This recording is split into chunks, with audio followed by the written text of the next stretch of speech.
and welcome to It's Called Soccer, the show that brings you the best guests, the biggest stories, and so much more. I'm Rebecca Lowe, host of the Premier League on NBC, and I'm joined by 8-time Premier League winner Gary Neville. So much coming up on today's show. Before we get to it, let me just remind you to subscribe if you can. Apple Podcasts, Spotify, and YouTube. Here's what's coming up today. We discuss what the FA Cup means to us and if it's lost some of its magic. If you said to an owner of a football club, would you rather finish 16th in the Premier League or finish 19th and win the FA Cup, they would say 16th in the Premier League, and that's the problem. We break down Manchester United's huge win against Arsenal, but are they going to be losing one of their biggest stars? This will be a big transfer window. It might not be as big as we think, but if like Garnacho and Rashford were to go, they would be big moves. We discuss whether Kyle Walker is the best right back the Premier League has ever produced. If you amalgamated us all three together, we'd be one hell of a right back. And actor Peter Sarsgaard joins the pod to talk Liverpool, movies, and much, much more. I actually really love Trent. I put it out there, please.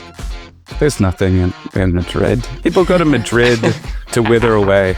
That's all coming up on It's Called Soccer.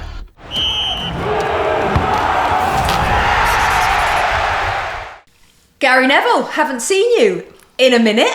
How was your Christmas and New Year, and also your trip? I see you've been on your holidays. You've had a lovely time, it looks like. Yeah, so I actually had 3 mini retirements over the Christmas period. I had a little country break in the Cotswolds, I had a Marbella 4 days, and I had a skiing 5 days. But they were all sandwiched in between Premier League games, so I literally just sort of went 26th, 29th, 1st to the 4th, and then 5th to the 10th, and that's me then now for the next couple of months. But no, it was the best Christmas we've had for I think a long time, because I had a little variety of little trips and I loved it. Oh, you? That's lovely. How are you, Rebecca? What did you do? Can't beat the Cotswolds, can you?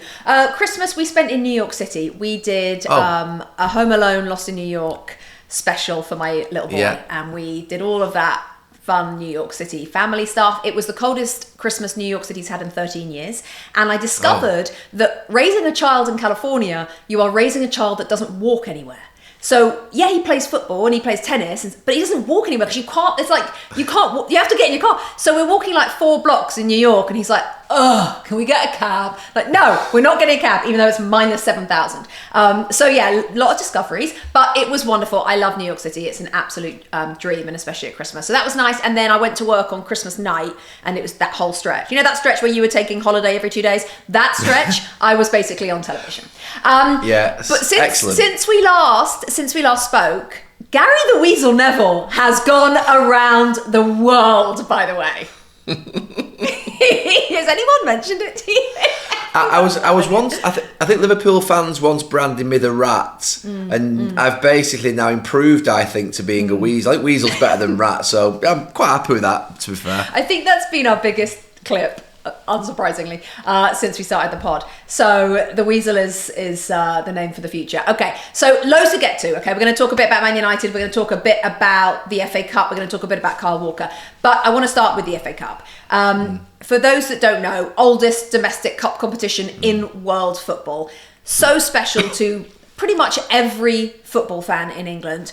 My personal love for it comes from 1990 as a Crystal Palace fan when we reached the final. We had an amazing semi-final. The semi-final when Palace beat Liverpool 4-3 at Villa Park. The winner by my childhood hero, Alan Pardew. I have since written to him and told him that. Never got a reply, a little awkward. But Alan Pardew was my absolute hero. And that game, that 4-3 at Villa Park, was really the game that made me fall in love with football. Because it happened just before Italian 90. And then I really was in love with football. So the FA Cup final in 1990, which I didn't go to because I was only 9, was... And I don't think girls at the age of 9 really went to football in 1990. It didn't even kind of like cross my dad's mind, I don't think, to even take me, which tells you a lot about life in England in 1990. And then, of course, in 2016, when Palace got to the final against Man United again, but I'd just given birth, like 2 weeks before, to Teddy. So I was like, should I leave my baby? It was a horrible decision. I decided to dress him in a Palace baby grow, and we watched it. And, obviously it didn't happen that year either. My point is, if Crystal Palace ever win the FA Cup, it is going to be top 5 days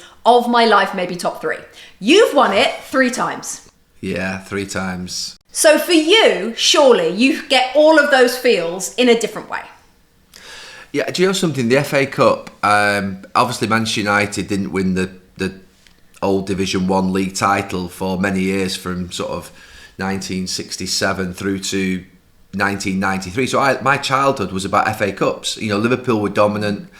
And it's interesting, my first FA Cup game, and I think I said this about a year ago, so some people may have heard it, was the Manchester City-Tottenham final replay in 81 when Ricky Villa scored that goal, which is one of the most famous FA Cup goals of all time. My uncle was a City fan and invited me and my dad for the game, and we went. But my first real FA Cup game, because I'm not a City fan, and you can't go to an FA Cup final, I didn't support Tottenham or City, so I never actually jumped up when either team scored, was the 83 semi-final at Villa Park. You talk about Villa Park, where obviously Crystal Palace played Liverpool.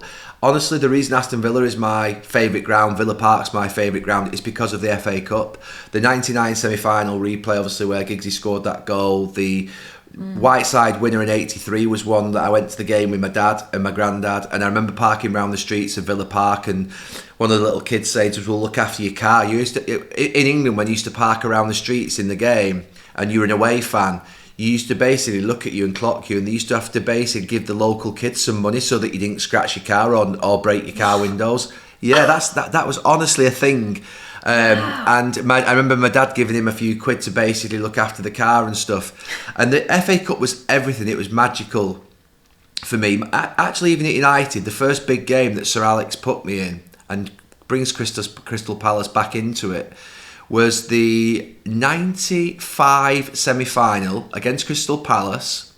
So that 95 season was the season that I broke through properly, and he was bringing me into games, then leaving me out, big games, then bringing me into smaller games, then leaving me out, and he actually played me. I believe the first big game he gave me was the semi-final first game against Crystal Palace. We drew. Yeah. And we went to the replay on the Wednesday night. That's the game where Roy Keane and Gareth Southgate got into that altercation. But that was the moment in my career where I truly believe I got the confidence to think I can do this. It was when he believed in me and played me in that FA Cup semi-final, because that was where I'd watched Brian Robson, Norman Whiteside score in 83 against Arsenal in the semi-final, and thinking that my dad and my granddad were in the stands that day against Crystal Palace and watching me. It was almost like a moment where I think I can do this now. I felt real confidence, and the FA Cup's so special. The watching the sort of build up to the game on the morning of the game all the way through to kick-off, the importance of it. It was a massive event in our country. We'll talk about what it is now in a bit, but I think when you're growing up in England and you sort of experience the FA Cup, it was everything as a United fan, because it was all we had to sort of live for in that period, and just it really sort of threads through my life as a fan through to being a player. Yeah, and I was actually at that game. So I was actually at that game at Villa Park, Great, the Man good. United Palace. Isn't that crazy? Wow. Let's talk a bit about now, because it has its detractors, it has its criticisms, that it has lost the magic. You use that word magic, and the magic of the cup is always talked about. Do you think it has? I mean, we are still seeing amazing results. Maybe not quite this season yet, although Tamworth got very close against Tottenham, didn't they? And we'll get to replays in a tick. But do you think it's lost any magic? It's lost something. I mean, look, the two best games I think I saw last season were the Manchester United-Liverpool game in the FA Cup when Ahmad scored late on, and the actual final against Manchester City. So I'm a United fan, so I'm thinking they were the two best games that I remember last season. They were amazing games. But there's no doubt it's lost something. And I know that my Manchester United team of 2000, the one that I was part of, when we didn't go to, when we went to Brazil and we didn't take part in the FA Cup, I think people look back to that and think that was the moment the FA Cup became devalued. I don't believe that, but people might say, well, you would say that, you're a Manchester United ex-player, United fan. I think this idea of top four and getting qualifying for the Champions League, and the fact that FA Cup doesn't bring you a qualification place for the Champions League, and all the teams resting players and playing what would be second teams at times, because they're prioritising the league so they can get into the Champions League and qualify for the Champions League. I think that's what's taken the edge away from it. People might argue, well, okay, the League Cup seems to have grown in the last sort of 10 years. The reason that I think is an interesting competition is because it has quite a unique format where the final's in March, and to get a final in March I think brings quite a lot of attraction, and the semi-finals in January I think are quite interesting as well. So the FA Cup, to be fair, I think it has lost something, but I think it's down to the usual thing of money, qualification for Champions League, Premier League survival. If you said to an owner of a football club, a Premier League owner, would you rather finish 16th in the Premier League or finish 19th and win the FA Cup? They would say 16th in the Premier League, and that's the problem. You're spot on, and that's the difference between owners and fans, because I'd rather get relegated and win the FA Cup. I'd rather win the FA Cup than almost anything. I mean, the idea just blows my mind to be able to win the FA Cup. That would be amazing. And this is the problem, that it's the owners, of course, and those directors that all are talking about top four. They're not talking about FA Cup. Whereas it's the fans, I really still believe, do want the silverware. And it brings me on to last year they scrapped replays. And we know why. There is very little room in the calendar. Even less now than there has been before. But of course, that means the smaller clubs are going to miss out on a big payday. Let's take Tamworth, for example, against Tottenham. They got to 90 minutes at 0-0. Had it been a year ago, they would have had a replay at Tottenham Hotspur Stadium, maybe taken away £1 million, changed the future entirety of that football club, Tamworth. Do you think there's a case? Because when I was watching the game, I don't know if you saw it, Gary, live. Yeah, I saw it. Yeah, I watched it. Right. At 90 minutes, on comes Heung-min Son and Kulusevski. Jed Spence comes on a little bit after that. And you're like, what? Well, I might as well switch off now. Because now it's pointless. Now it's not a level. There's no leveler now. This amazing group of semi-professional players has taken them 0-0 all the way to 90 minutes. And they're going to get 3-0 on paper. It's just unfair. They've got to scrap extra time, haven't they? They've got to scrap extra time and take it to penalties, which I don't believe is a lottery, but does at least slightly level out again. But, I'm torn, really. I think that ultimately there are that many games in the calendar. They keep adding games, it would seem. It seems that the sort of competitions keep getting added. The World Club Cup's coming in. The season seems to be never-ending and never have a break. I do feel like they need to streamline it. And for the FA Cup to become truly exciting and become a competition that's loved again in the way in which it always was, and it's still loved, but in the way in which it historically was, which was it was one of the most important competitions. I'm not sure it's the actual penalties, extra time, sort of that. I'm not sure that's the determining factor. I do think it's down to the money, the qualification of Champions League, would going straight to penalties make it more interesting? Probably. But all I think would have happened, Rebecca, would have been that Ange Postecoglou would have bought those players on after 55 minutes. Yeah. And I still think he would have reacted. He couldn't lose that game. Maybe. So I think he still would have reacted earlier and done something similar. I think the fact that Tamworth was still in that game and had a chance to take them to penalties, it's still probably. I don't think it's a massive mistake to have extra time. Do you think it's a massive mistake? Would you scrap extra time? I would, yeah, I would. Would? I just love the... I just think partly because not always, but most of the time, the minute extra time starts, everyone's playing for penalties anyway. That happens a lot. Yeah. Extra time often... Yeah, it does. I'd love to look at the stats, but often it's like boring.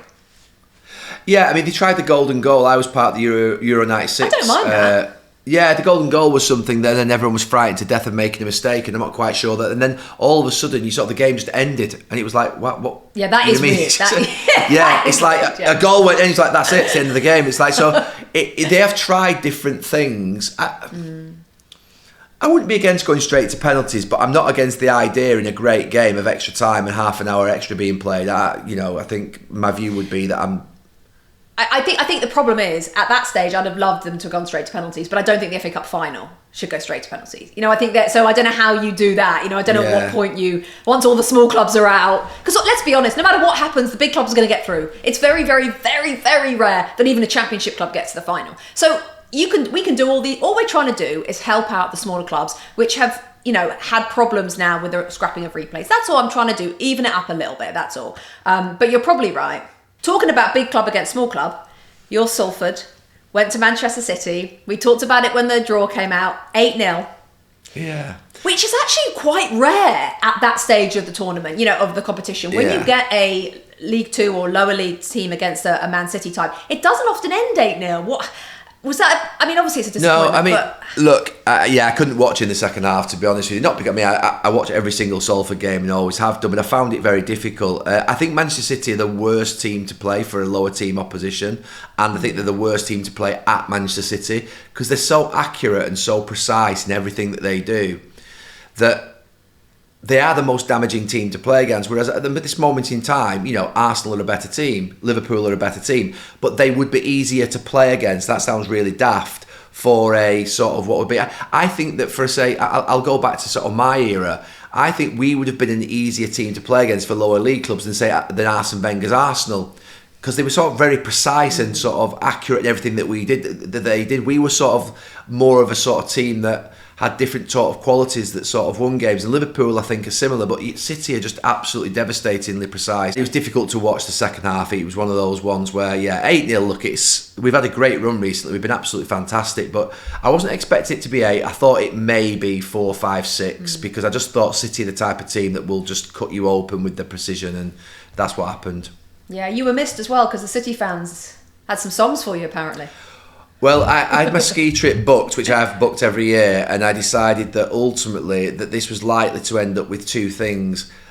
Much singing of Gary Neville as a wanker, yes. And the TV camera sort of pointing towards me, and secondly, the fact that we probably were going to get beat 4, 5 or 6-0, and thirdly, that I would miss my holiday. So I thought, I'm going to stick to my holiday, I'm going to watch it on the link, and that's what I did. I think you played well. I think you played that like a blinder. Thank you very much.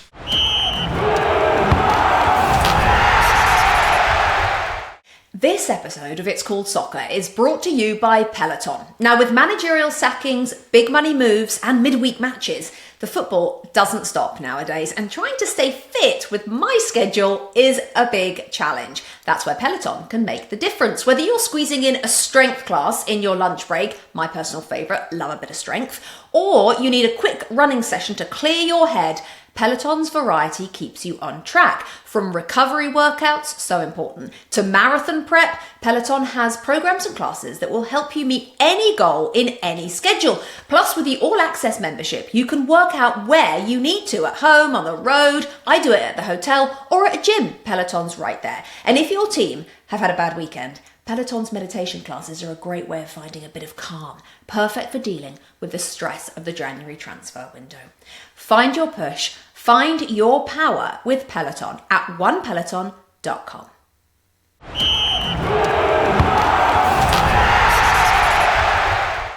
Okay, Peloton moment of the week, Gary. You're going for what? Yeah, it was a bad Saturday, Salford losing 8-0, but it was a pretty good Sunday. It's the moment where it was obviously United's victory over Arsenal, but it's the moment where Joshua Zirkzee stands up, and I commentated on the game a couple of weeks ago when he gets substituted, and I'm like, that is brutal. This is That was what, the 30th minute against Newcastle United? Yeah, 25-30 minutes. I'm in the stadium. I've not seen Old Trafford react like that really for a long time, and it felt a real brutal, horrible moment for the young lad, and for this, obviously someone who's basically sort of trying to make his way in England, and for a huge club. For him to be in this position and score that winner only a few weeks later, I think it was a great moment. I think that it was a moment for not just obviously him, but for United as well, because it was a big moment that he should not say recover. He's got a long way to go to prove that he can be a Manchester United striker, but it balances out. And hearing the Manchester United fans singing his name after the game on Sunday, I thought was a really good moment. That's what football can give us, those moments. Yeah. Just talk to us about how that works. So he took the 5th penalty. Is that something that he would have said, I want to do the 5th, or I'll just take a penalty and then Ruben Amorim put him as 5th? Like, how does that work? I think there's a sort of migration now towards the best penalty takers taking the first ones, because sometimes in the past you can say your best penalty taker takes the 5th one and all of a sudden they end up redundant because it's not got there. So that's happened a few times in big competitions. So I think now the best ones go first. I suspect he's just been given the 5th one. Maybe he's asked for it. Maybe he's been given it.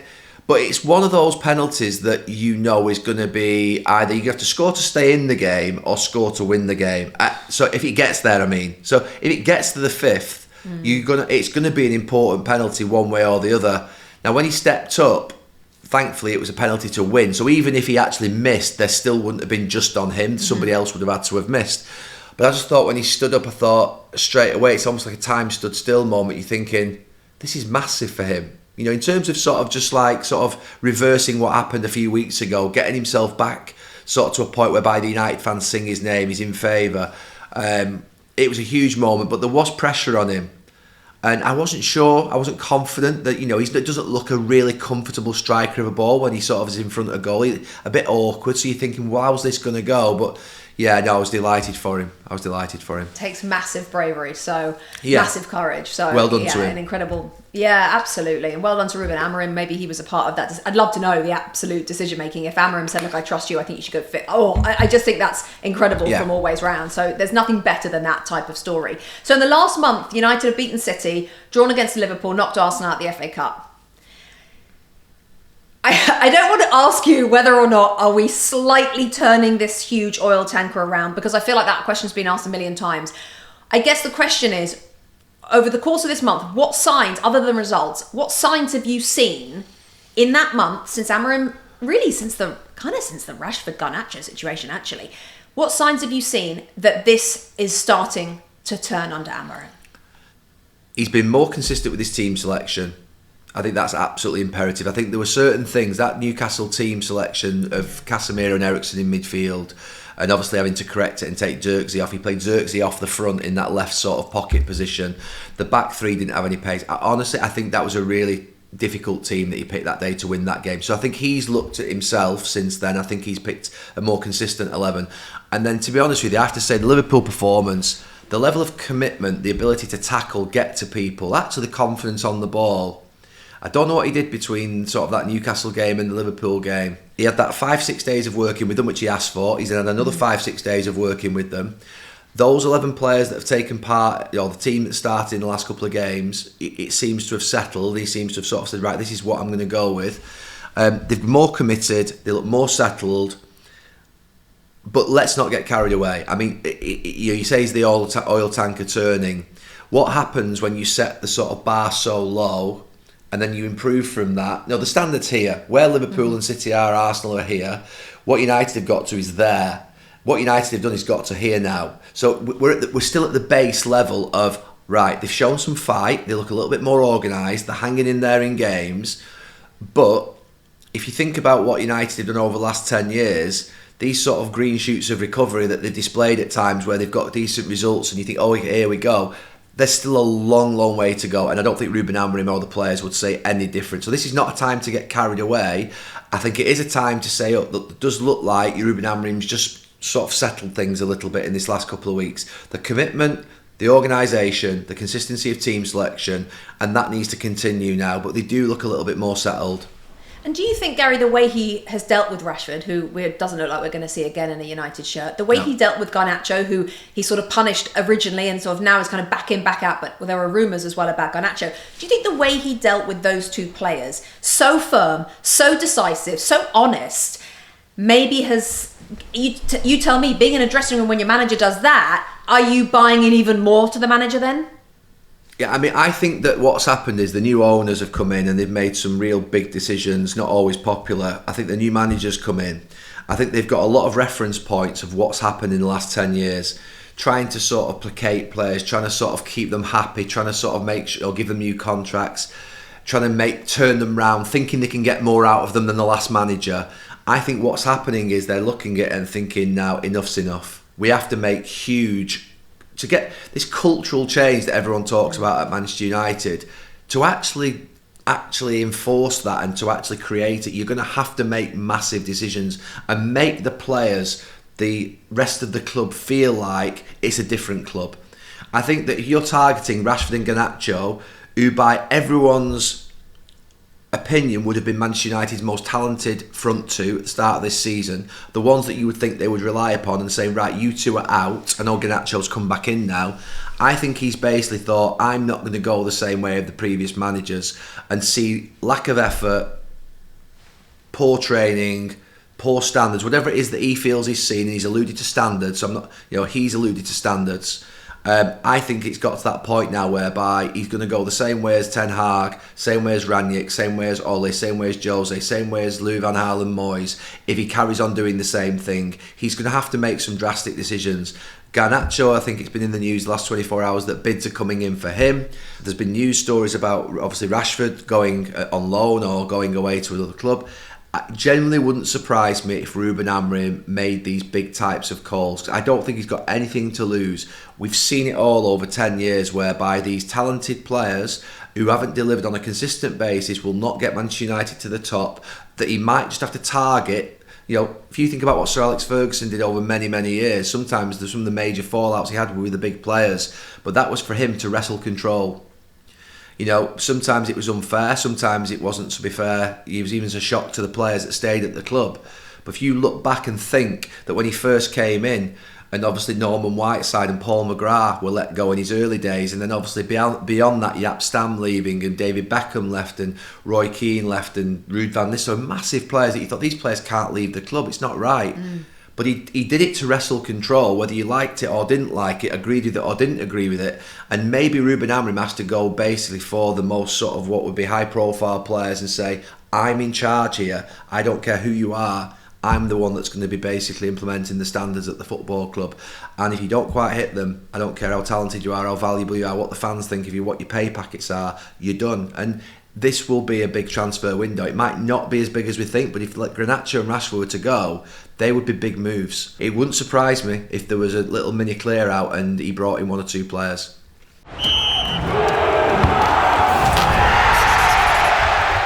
In terms of players leaving, bit of a breaking news from Pep Guardiola after the Salford game, actually, in his interview, which, you know, he massively controls it, because pre-game he was asked where Kyle Walker is and is he going to Saudi Arabia and all these rumours, and he was like, I don't know. And then afterwards he decides, no, now is the right time, I actually am going to tell you that he put in a transfer request. So Kyle Walker's been at Manchester City since 2017, won 6 Premier League trophies, 2 FA Cups, 4 League Cups and a Champions League, done pretty well since he came in from Tottenham. Talked about as England's best ever right back. I'll get your opinion on that in a tick. When I first heard this news, I thought, oh, he's the captain of Man City. They're halfway through their only bad season that he's had. I don't love that. That to me is like, oh, cheers, the captain's leaving. Like, okay, so it's gone wrong this season and now you're out? I don't know. Yeah. To me, that doesn't smell good. What do you think? No, I mean, look, I think that because of the relationship that Walker and Pep Guardiola will have, I suspect it's not a transfer request. He's gone in and he said, I suspect he's gone in and said, I imagine, look, boss. Why can't he go to the end of the season, though? Well, look, I mean, to be fair, I retired midway through a season. Yeah, but he's not retiring, Gary. He's going to end up at AC Milan. No, he's not. Yeah, look, I think we don't know what's going on exactly, and I'm only presuming here the conversation that's occurred. I suspect because of what's happened with Kyle in the last 6 months, maybe on and off the pitch, I suspect if you look at him on the pitch, he looks like he's got the world, you know, the weight of the world on his shoulders. He looks like his legs have gone a little bit. He looks like he just absolutely drained of confidence, of athletic spirit. Everything seems to, you know, he's really struggling out there on the pitch. Doesn't surprise me. I think he's performed at a level over 3-4 years now that's been really high. He's been consistent for club and country, and he just looks like he's hit a wall as much as any of the City players have hit a wall in the last few months. And I just wonder whether he's gone in and said to Pep Guardiola, I can't do this anymore here. I'm just not at the level that you want. I'm not playing at the level that you want. I'm not enjoying it. I think I need to go and basically sort of go abroad, finish my career in a lesser level of football, in a lesser demand of football. You think about the intensity and standards. I've never worked with Pep Guardiola, but I've listened to people who have worked under him. And if he's like Sir Alex Ferguson was, which I suspect he is, which is this obsessive, demanding character, there is no let up. It's literally relentless every single minute of every day. And sometimes when you get to that moment where you think, I can't do this anymore. Now, it got to me at the age of 35. Kyle's got to a point, I think, where he might think, just for various different reasons, my standards of football at this moment in time are, you know, I'm not playing well, I'm not enjoying it, I don't feel like I can do this anymore, and my head's done. I've had enough, boss. Can you just please let me go in January? I don't feel like I can. I bet he's gone in with a conversation like, I'd like to leave because I don't think I can do this for you anymore, and I'm not sure I want to do it anymore here. I can't. I'm literally. I feel like I bet it's that type of conversation. I don't think it's a case of let me leave. I've got an offer from X and I want more money. I think there's an element of strategic decision making here from Walker, but I think there's also an element of realising where he's at. Okay, is he the best ever Premier League right back? He's not the best ever Premier League right back. Absolutely not. I mean, never in a million years, because Dennis Irwin's a better right back than I was, and he is. I mean, that's a fact. Best ever English right back? I said yes to that, to be fair, because I think Kyle could do things. I mean, look, over a long period of time, I was consistent, I was reliable, and I was steady at my job for a long, long time in a good team. Kyle, I think in the last 4 or 5 years, when I look at his performances against Vinicius Jr., against Mbappe, against some real top players, I think one-on-one defensively, in terms of the way in which he's handled those games, I think, to be fair, I don't think I would have ever been capable of dealing with those players in that way. I wouldn't. It breathtaking, some of those duels that he had. And he's been unbelievably consistent for the last 5, 6, 7 years for England and for Manchester City. He's played in one of the great sort of Premier League teams, and he's been more successful with England than I have, even though he's not won a trophy, but he's got to finals and semi-finals more regularly.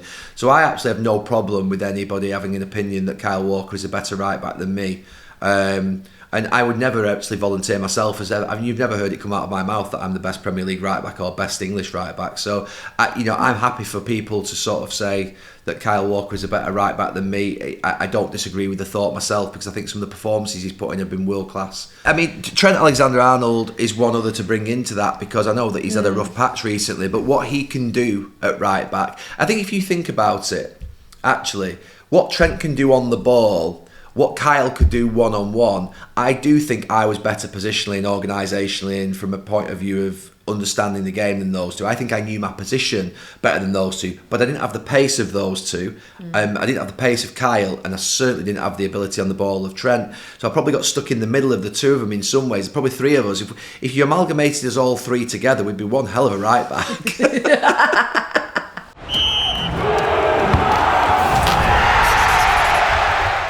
Now it's time to bring you an interview that Jamie, Gary and I did just a few weeks ago with Hollywood actor Peter Sarsgaard about his new movie, September 5, and also which team he actually supports. I want to welcome the wonderfully versatile, super talented actor to It's Called Soccer that is Peter Sarsgaard. Unforgettable roles in movies like Shattered Glass, An Education, The Batman, so many more. Golden Globe nominee, massive football fan, which we will get to. Thank you so much for joining us, and congratulations on the new movie, September 5, which comes out in January. I watched it, Peter. It's brilliant. Of course, I think if you work in television, as the three of us do, a movie virtually solely based inside, as we call it, the gallery. In America, they call it the control room, is perfect for people like us. Just give us a reason, if let's say you don't work in television, why are people going to go and watch this movie? Well, it's interesting. When I first got the film, I said, this is a bit like a submarine movie, isn't it? We got our control panel here. We got our little periscope out to the world. And what interested me most about it was I thought this was a real inflection point in terms of reporting, in terms of journalism. This live camera really meant for sport. And Rune Ulrich, who I play, what he wanted to do was have the best seat in the house be at home. Okay, look, I know this isn't a responsibility that everyone wants, but does it make more sense to have a talking head from news take over from halfway across the world? Our job is to tell the stories of these individuals whose lives are at stake 100 yards away, and our job is really straightforward. We put the camera in the right place, and we follow the story as it unfolds in real time. News can tell us what it all meant after it's over, and I'm sure they're going to try. But this is our story, and we're keeping it. He took that camera when this hostage crisis happened and pointed it at a balcony that was 200 feet away from them. And suddenly they're covering a hostage crisis in real time, and all the ethical questions that come up in terms of covering something in real time came up. And that's really what the movie's about. It's so interesting, Peter. I actually was lucky enough to work with Jeff Mason, would you believe? Jeff worked at ESPN 10, 12 years ago. He's the main character in this movie. He is the young producer working under Rune. And Rune is obviously a huge name in sports broadcasting. And over here in the States, I think sports television executives and television executives generally are really big figures, aren't they, Peter? I mean, this role for you, this is a figure who has an incredible resume, obviously, since the 72 Olympics. But it's a role that in America, I think, is unlike anywhere else. A sports broadcasting executive, they're a big deal. Yeah, I mean, I think he's considered one of the titans of media of the 20th century. My daughter actually is at college right now, and her dorm room is on top of the Roone Ulrich Auditorium. And I'm passing by. She started this year, and we're passing by. I said, "Oh, I played that guy." And of course, she's like, could care less. But no, you see him everywhere. I mean, he took over ABC News after doing ABC Sport, and really is about telling the story. I would say that was always his main concern, was just following it wherever it went, but also shaping it and creating it. Peter, how difficult or more challenging is it to play someone who obviously is sort of in this position versus maybe one of your other roles that you've played previously?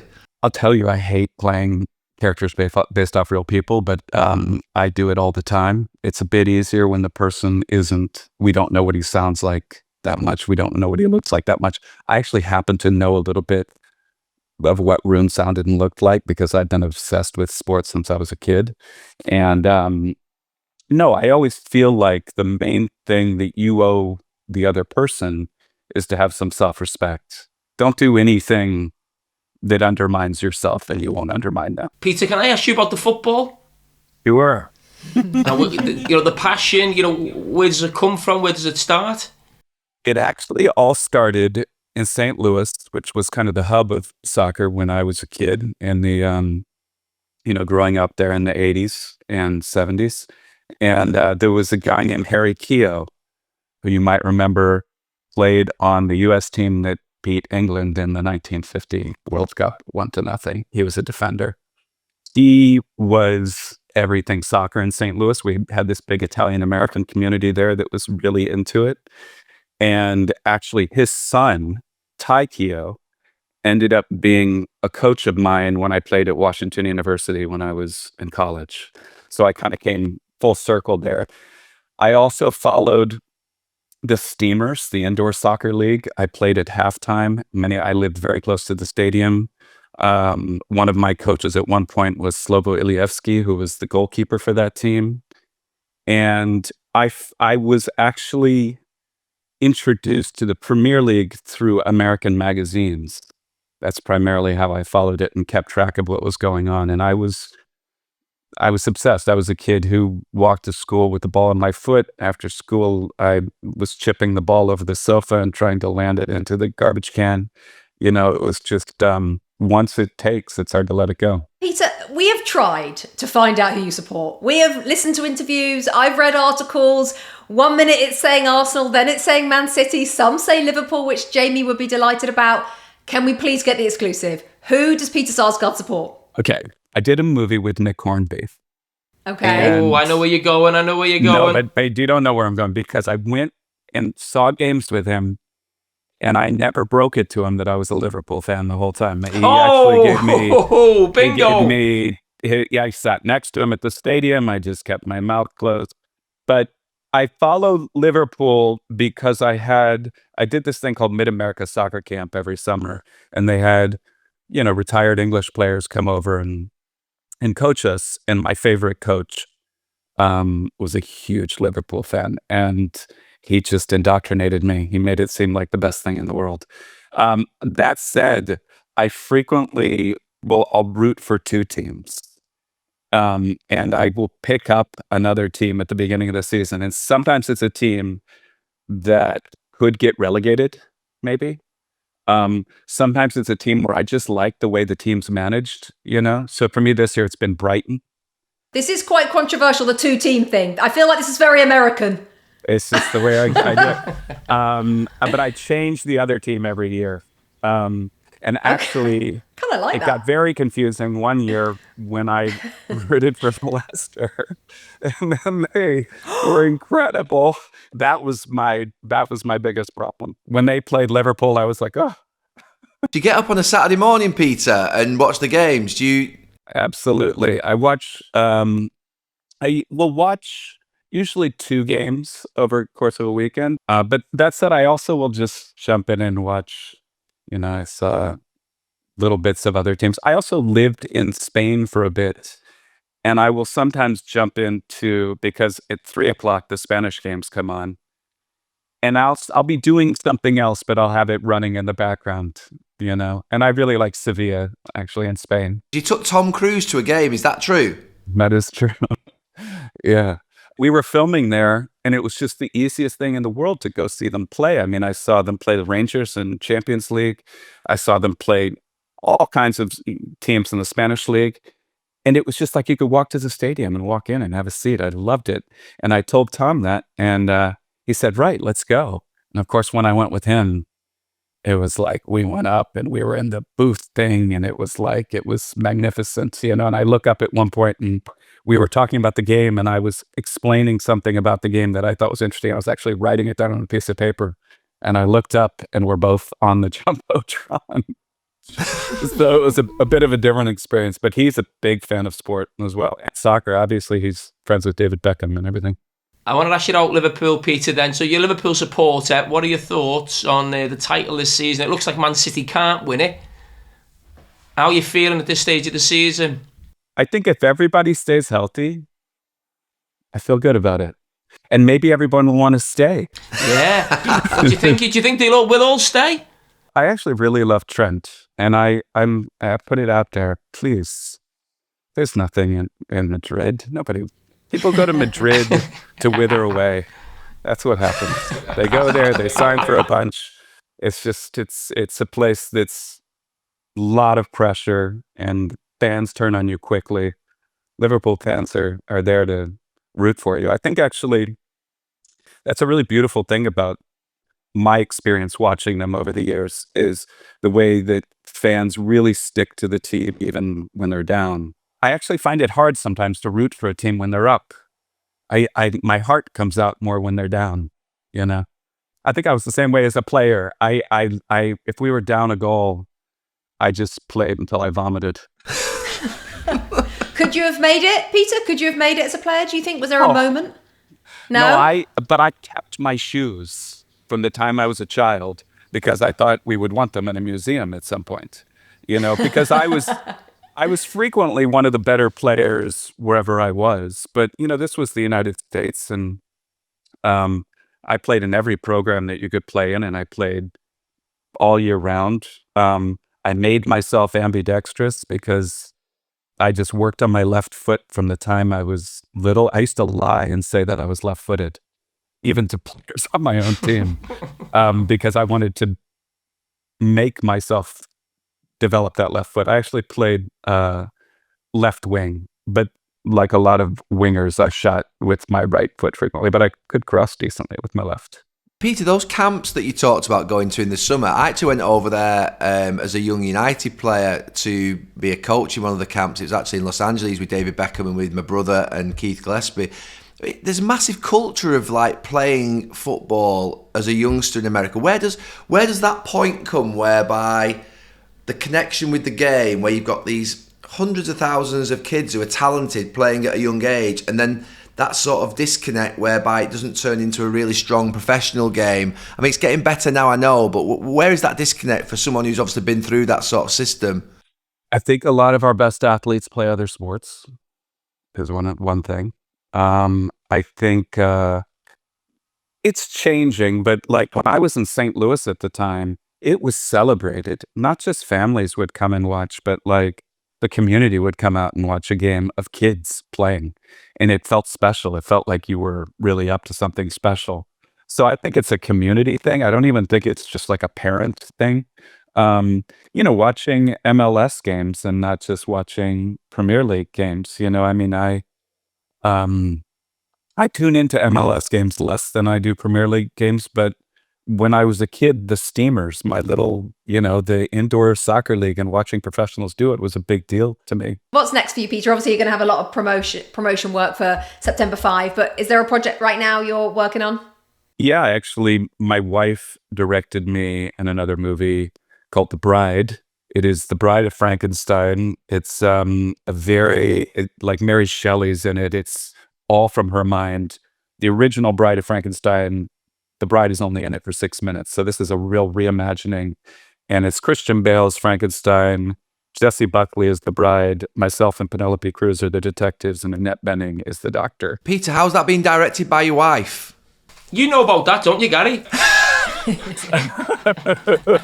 No, when it's good, you know, she's honest with me in a way that other directors aren't. Most people, just like in life, they try to say it too nicely. My wife says it to me very simply, which is good.